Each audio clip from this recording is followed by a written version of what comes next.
Hello, my friend. I am a 60-year-old teacher, a devoted student of Stoic philosophy, and also a physician who has worked for many years with patients over 50. Today, I want you and me to sit together for a few minutes, like two old friends meeting on a quiet afternoon.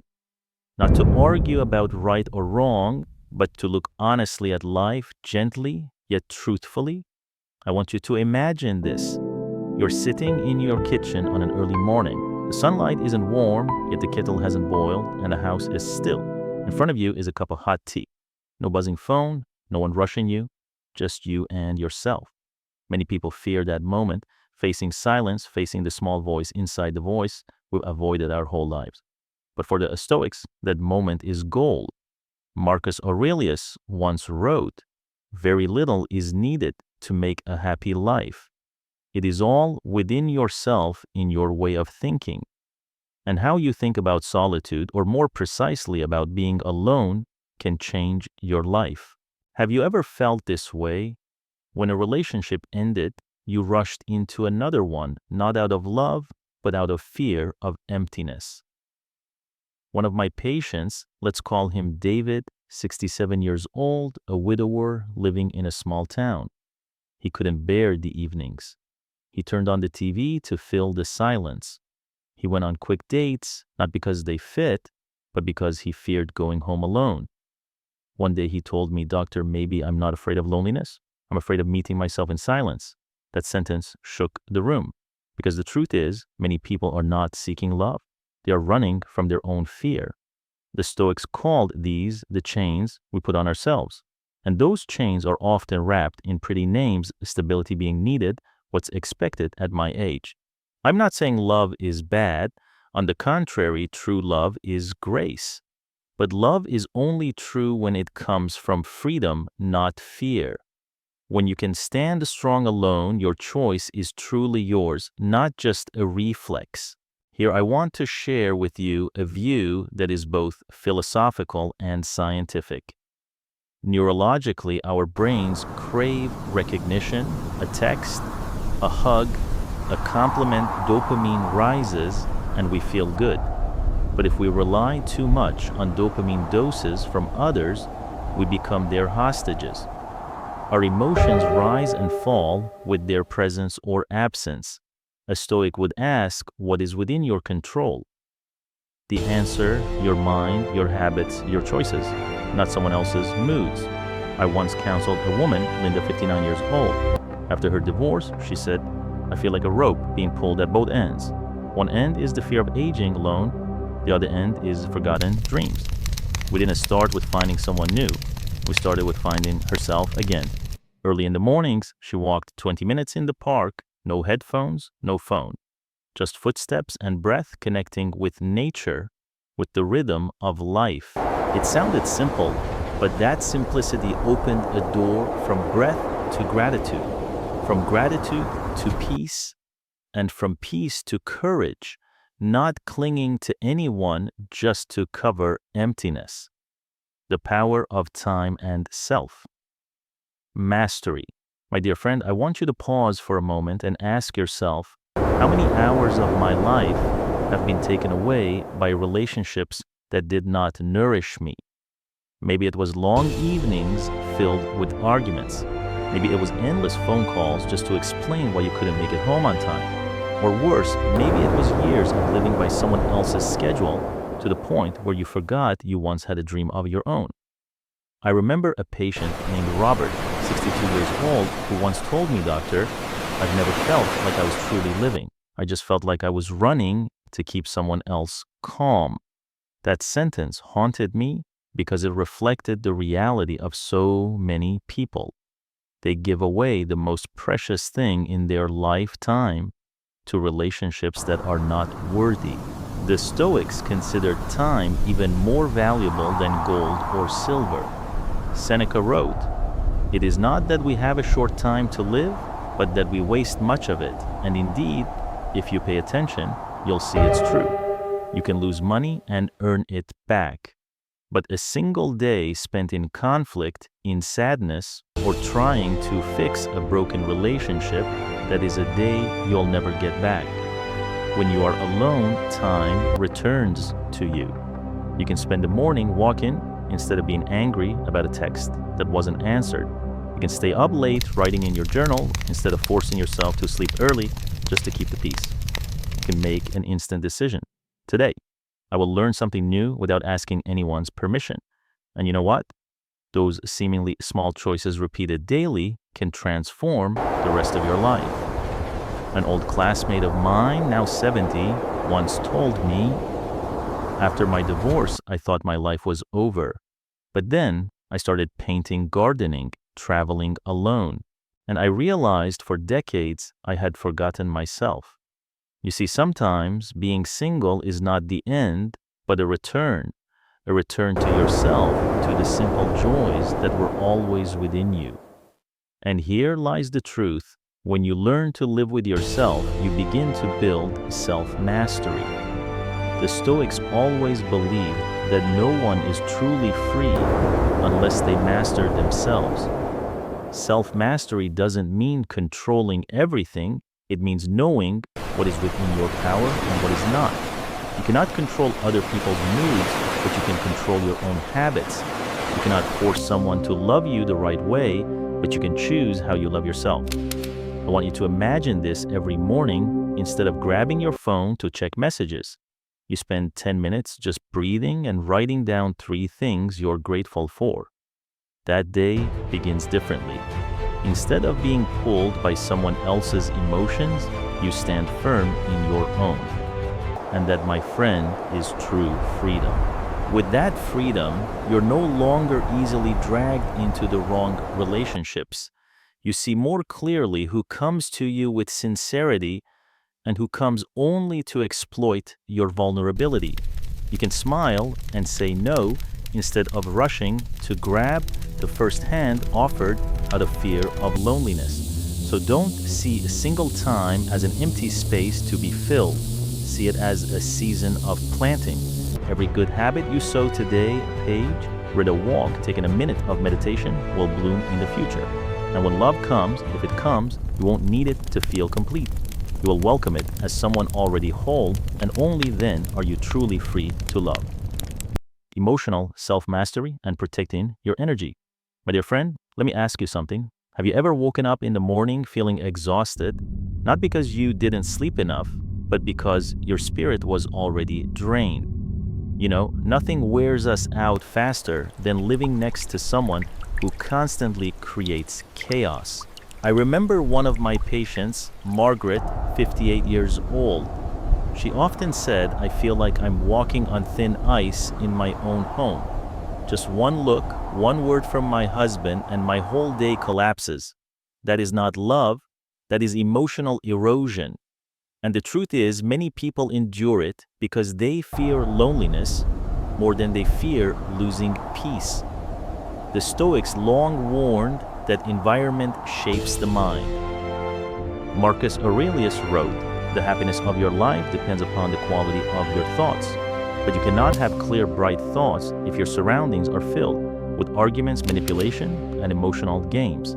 That's why learning to protect your energy is one of the greatest gifts that singlehood offers. When you are alone, you no longer have to clean up someone else's pointless anger nor chase after their irrational jealousy. You have the right to choose peace over chaos. You have the right to sit with your morning coffee and let your mind rest instead of drinking in fear, wondering if today will be another storm. I've seen many people, after leaving toxic relationships, transform in just a few months. Their skin brightens, their posture straightens, their eyes shine clearer. Science has an explanation. When the human body produces cortisol, the stress hormone, constantly in a toxic environment, it weakens the immune system, damages the heart, and even harms memory. In other words, a bad relationship doesn't just steal joy, it steals health and years of life. So dare to ask yourself, am I living in love or merely surviving in fear? If your answer leans toward fear, then being single is not emptiness, it is medicine. The Stoics teach that true freedom does not lie in what we want from others, but in how we control our own emotions. You cannot stop someone from getting angry, but you can choose how you respond. You cannot force someone to respect you, but you can refuse to let them trample over you. And when you are alone, you practice this ability every single day.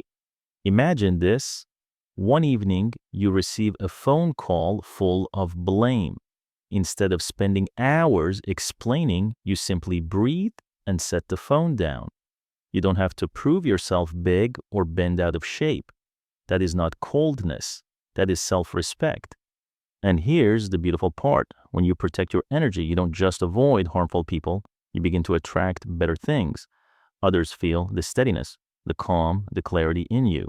And those who truly deserve you will come closer, because peace has a stronger pull than you think.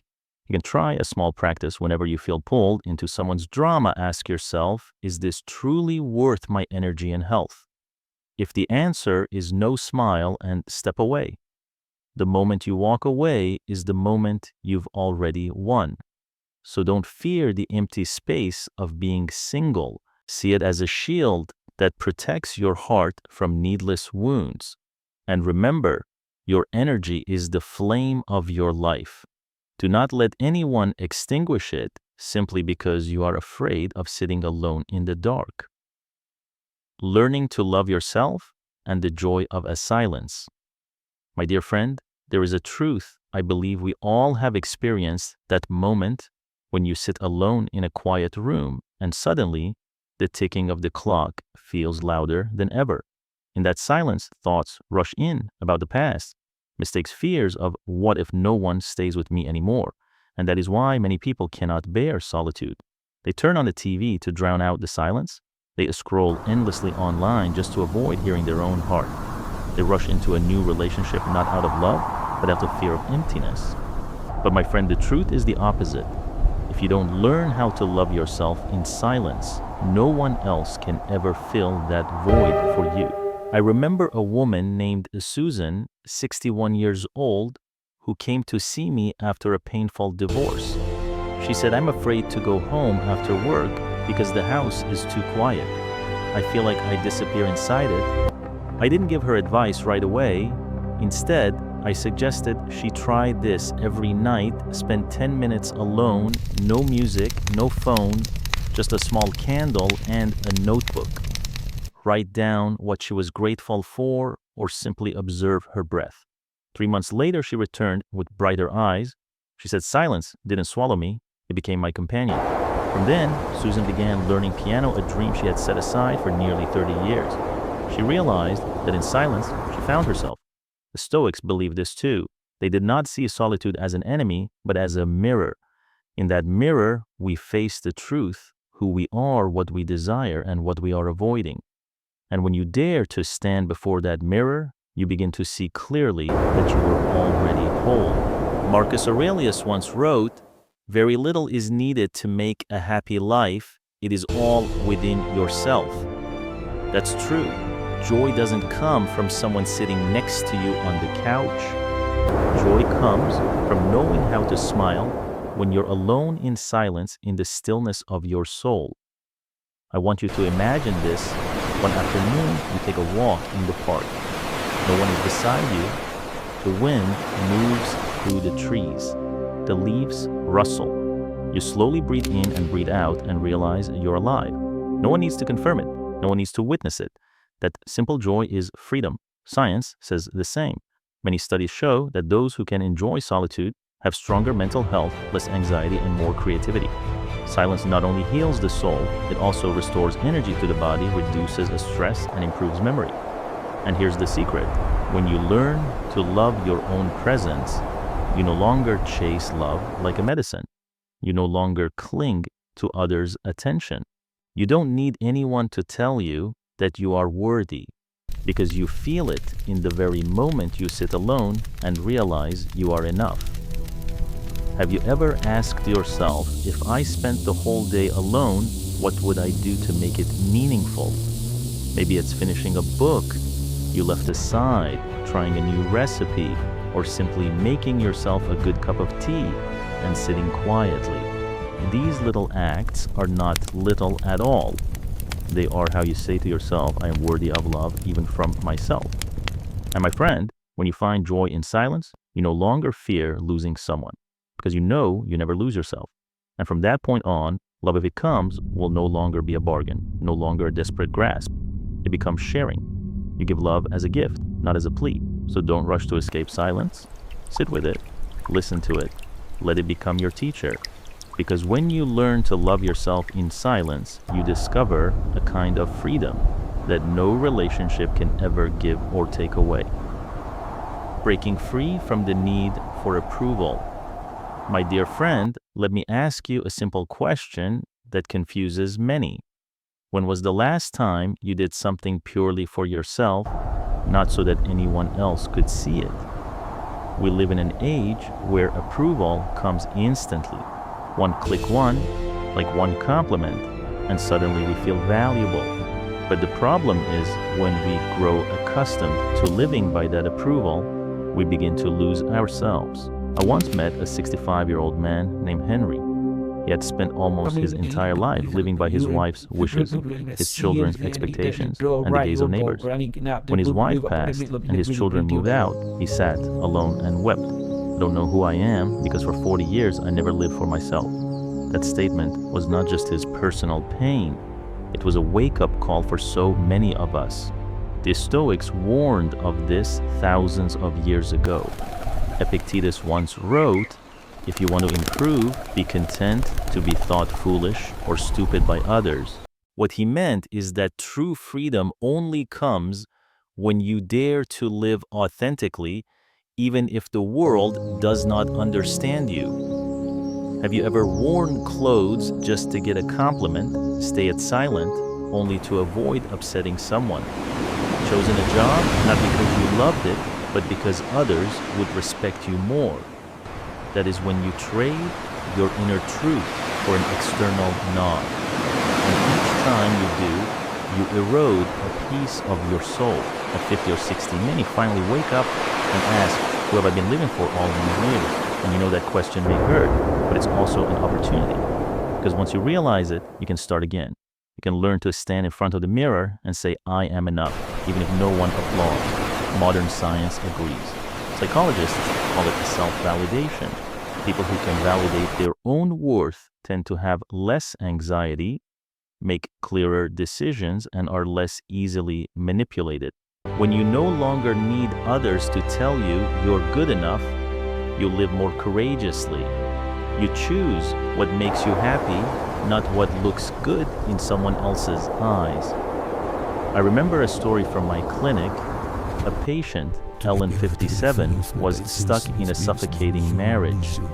She said, I lived like an actress, always playing the role of the good wife, the good mother, just to be accepted. But I never felt like myself. After her divorce, she began learning to dance, something her husband once mocked as childish. And you know what? When I saw her months later, she was smiling radiantly like a 20-year-old girl. She told me, I don't need anyone's praise anymore. I dance for me. My friend, that is freedom. The Stoics called this living in truth.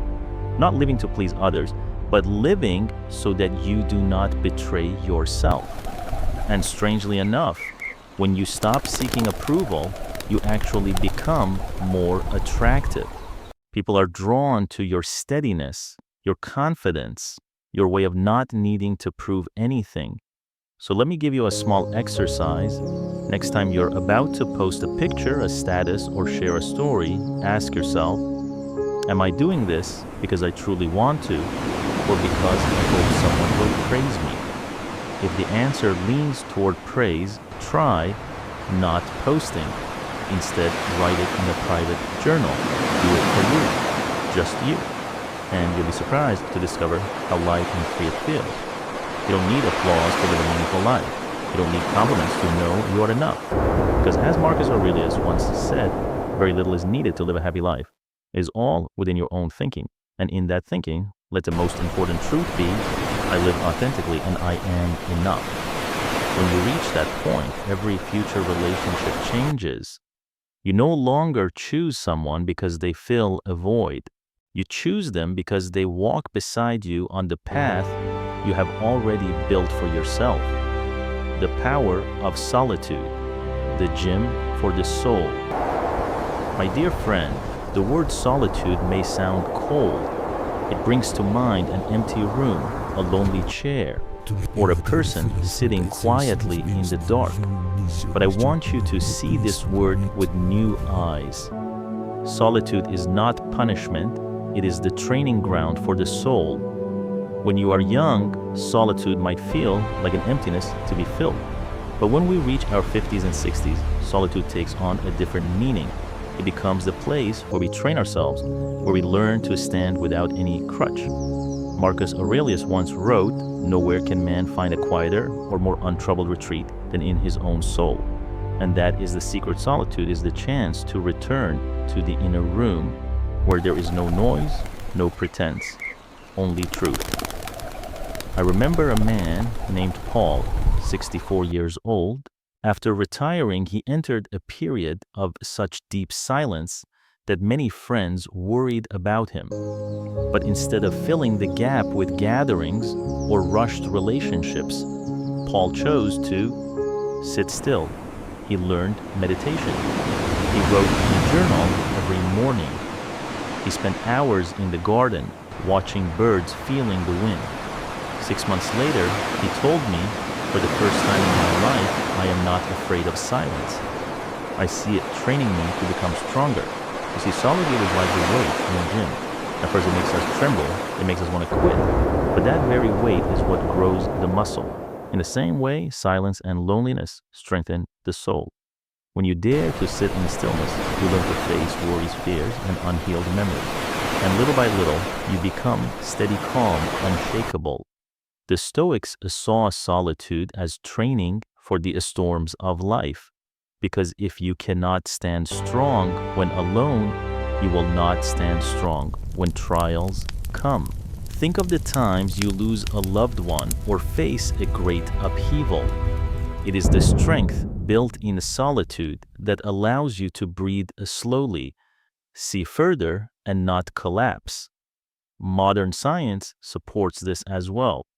Brain studies show that when we spend time in silence, the regions responsible for creativity and problem solving light up more strongly. That's why many of history's greatest ideas were born in solitude, in forests, in studies, or on quiet roads. Have you ever experienced this? When you sit alone without interruption, suddenly your thoughts become clearer. The tangled pieces fall into place as a bright picture. In that moment, you understand what matters most in your life. I want you to try a small exercise. Choose one morning in the week, turn off all devices, and sit quietly for 15 minutes with a cup of tea. Nothing complicated. Just observe your breath, listen to your heartbeat, and notice your thoughts as they pass. At first, it will feel uncomfortable, but slowly you will realize this is a strength, because the one who can be still with themselves is the one no circumstance can break. And here is the beautiful paradox. The stronger you are in solitude, the more magnetic you become in community. People sense your steadiness. They know you do not need them to survive, and because of that, your presence becomes trustworthy, peaceful, and deeply attractive. My friend, do not fear solitude. See it as the mat where your soul trains. Each time you sit in silence, you're lifting weights for the spirit. And one day, when the storms come, you will no longer tremble, because your strength was built long ago in those quiet evenings when it was just you and your soul, living for your mission, not for pleasing others. My dear friend, let me ask you something directly. How many years of your life have passed just trying to please someone else? Maybe you lived by your parents' expectations, played the role of the peacemaker in the family, or accepted a job you never loved simply because everyone thought it was the right choice. I once spoke with a man named Richard, 63 years old. He had worked as a banker for over 3 decades. When he retired, he confessed to me, My whole life I wore a tie because my father wanted me to be stable. Never because I loved the job. Now I don't know what I was truly born to do. His words struck me deeply because so many live like this, not for their mission, but to avoid disappointing others. The Stoics saw it differently. Marcus Aurelius wrote, "The true joy of a man is to do the work he was made for." In other words, your life only finds meaning when you walk the path that belongs to you. The problem is too many trade their mission for approval. They sacrifice dreams just to keep peace in the family. They suppress their desires so as not to be called selfish. But do you know what is most frightening?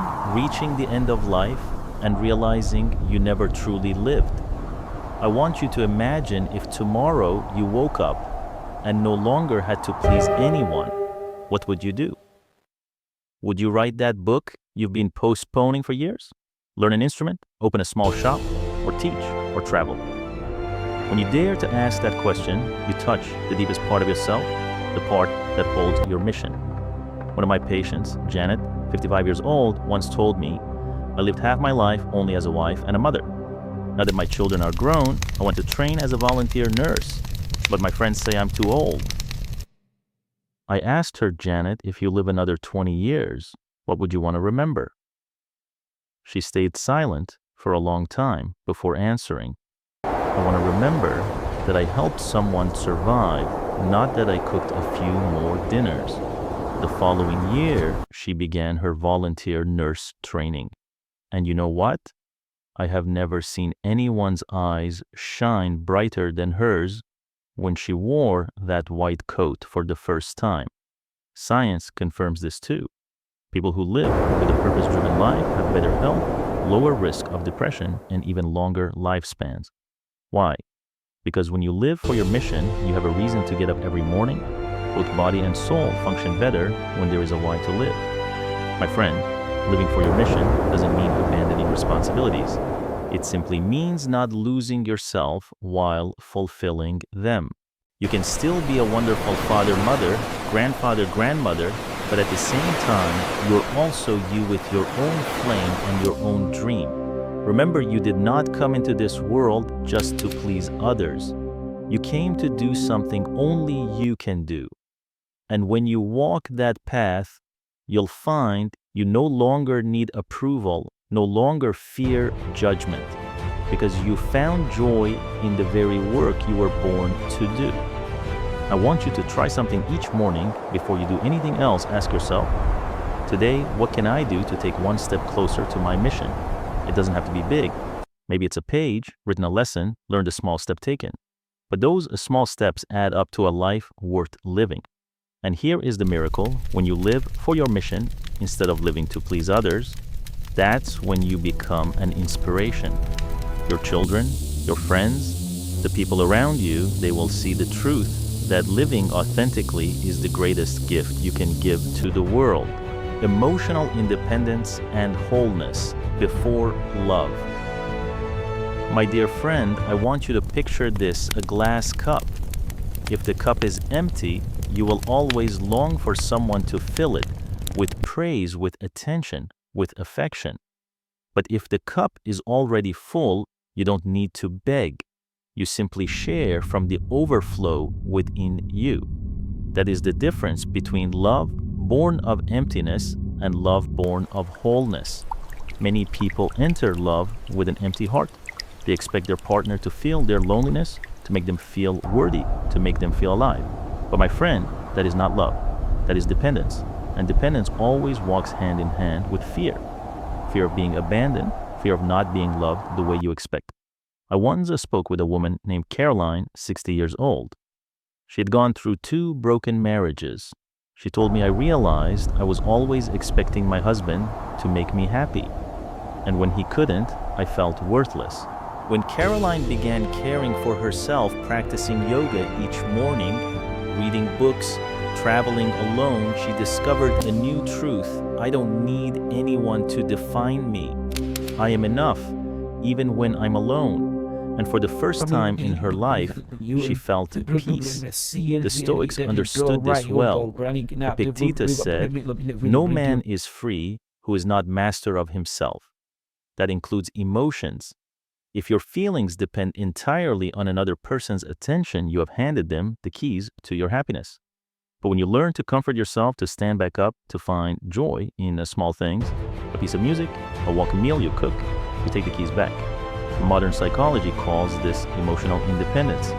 Those who cultivate it are less prone to depression or recover faster from loss and maintain healthier relationships. Why? Because they don't demand, "You must make me happy." They enter love as two whole people, not two broken halves. Have you ever found yourself in this state? One unanswered message makes you anxious all day. A frown makes you feel worthless. A single criticism crushes you. That is when you know your heart is too dependent. And singleness is your opportunity to build that strength day by day, step by step. I want you to try a small practice every evening. Instead of seeking comfort from someone else, write down 3 things you feel proud of about yourself today. They don't have to be big. It could be I walked for 20 minutes, I didn't lose my temper, or I called to check in on a friend. When you learn to validate yourself, you begin to feel stronger. And here is the most beautiful part. When you become whole, your love changes too. You no longer choose someone out of fear of loneliness, but because you truly want to share the journey. You no longer cling out of fear of loss, but can smile and let go if it is better for both. You love not to fill a void, but to expand the joy already within you. Marcus Aurelius once reminded very little is needed for a happy life. It is all within your own thinking, and one of the most important thoughts is this: I am already enough, even without anyone beside me. When you believe this, you no longer fear loss or abandonment, because you know no one can take away the wholeness you have built within yourself. My friend, being single is not an emptiness to be filled. It is the season for you to become whole, strong, and self-mastered.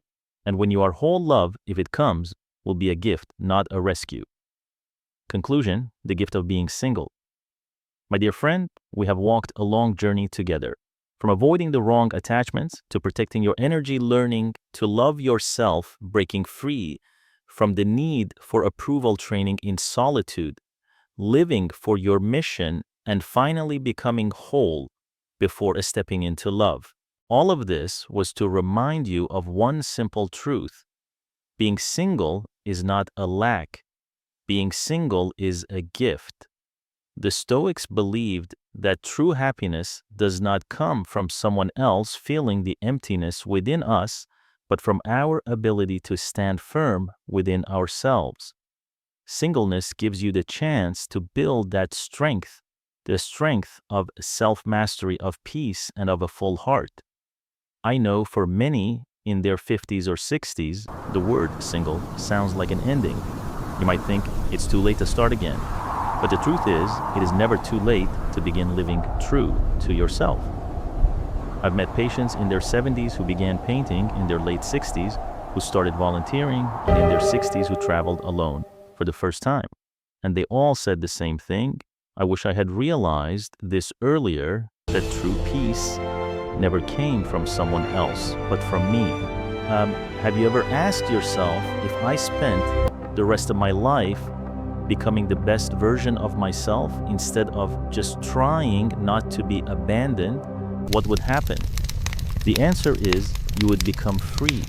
And when you are free, love, if it comes, will no longer be dependency. It will be companionship. Two whole people walking side by side, not bound by fear, but connected by respect and abundance. Marcus Aurelius once said, "The one who can stand alone is the one who can stand anywhere." That is the message I want to leave with you today. Do not see singleness as an empty space to be quickly filled. See it as a rare opportunity, an opportunity to build inner strength, to rediscover yourself, to live true to the mission you were born to live. And if one day love knocks on your door, you will welcome it not with fear, but with freedom. You won't need anyone to complete you, but you will be ready to share your wholeness with someone worthy. That is true love, love without chains, without manipulation, without lack, but love that is free. So my friend, if you are single, do not be sad. Smile, enjoy it. See this as the season life has gifted you to become the strongest, clearest, and freest version of yourself. And remember, you're not a half searching for the other half. You're already whole. Open afterward. The journey doesn't end here. My dear friend, there is one thing I've learned after more than 60 years of living, working with hundreds of people, listening to stories of marriages, separations, loneliness, and rebirth. No one truly becomes weaker by being alone. People only weaken when they don't know how to look within. Being single is not a sentence, it is a doorway. And the question is not, who will you fill it with, but rather, how will you walk through it? I want you to imagine your life is like a garden. If you neglect it, weeds will grow wild. But if you take time day by day to plant seeds, water, then pull weeds one day, you will walk out and see a radiant garden, one that no one can take away. Singleness is your chance to tend that garden. And when the flowers bloom, you won't need anyone to say it's beautiful. You will know it's beautiful because you made it so. The Stoics taught us what is within your control, hold on to. What is not, let go. You cannot control who comes and goes in your life, but you can control how you build yourself. You can control how you love yourself, protect your energy, and live each day fully. And I want you to carry one question with you after this video ends. Am I running away from silence, or am I growing within it? If you are brave enough to choose the second, I promise you will discover a strength you never thought you had. You're not a half searching for another half. You're already whole. And when one whole meets another whole, that is when love truly endures. So when you turn off this video, I hope you don't just return to the usual routines. I hope you pause for a few minutes. Take a deep breath. Listen to yourself.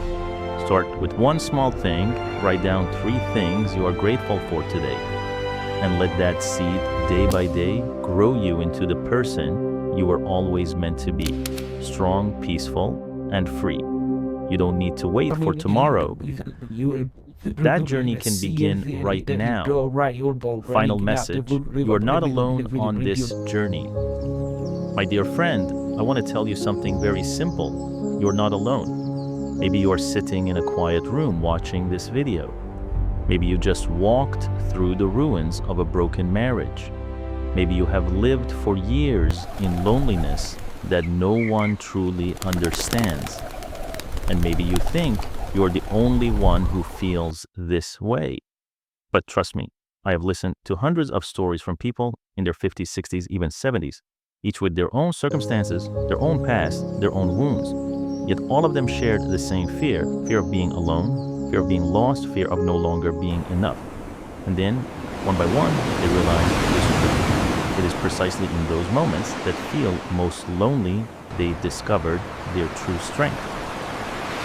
I want you to think of a dark night. When all the city lights go out suddenly, the sky fills with the stars. Those stars were always there, only hidden by daylight. Your inner strength is the same, it has never disappeared. Only when you dare to walk through the darkness of silence do you see it shine. I remember a male patient, James, age 59. He once said, I thought I needed a new woman to mend my broken heart. But what I really needed was to learn how to sit alone in the park, listen to the wind, and realize that I am still okay. Those words may sound simple, but they hold a deep truth. You don't need anyone to make you whole. You were whole all along. The Stoics remind us, don't pray for events to happen as you wish. Pray instead to be strong enough to meet whatever happens. And you know what singleness is the greatest training ground for that. It shapes you into someone who can stand firm, who does not collapse for lack of someone who does not despair at loss. So if today you feel empty, don't see it as a sign of weakness, but as an opportunity to train. Every morning you choose to walk forward. Every evening you choose to sit with yourself. That is one more step toward freedom. And you are not walking alone. I am here with you. This community, those listening with you right now, are also on the same journey, each from a different corner of life, but all sharing the same longing to find peace, wholeness, and a love born from freedom. My friend, don't rush to close this journey just because the video ends. Continue. Begin with something small. Write down a dream you once forgot. Pick up a hobby you once abandoned, or simply sit still for 5 minutes and listen to your heartbeat. Because the day you learn to stand strong alone is the day you will never again fear losing anyone.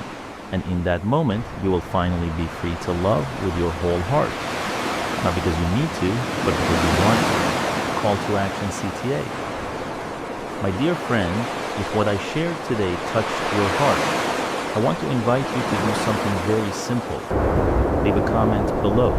Tell me, how have you experienced loneliness?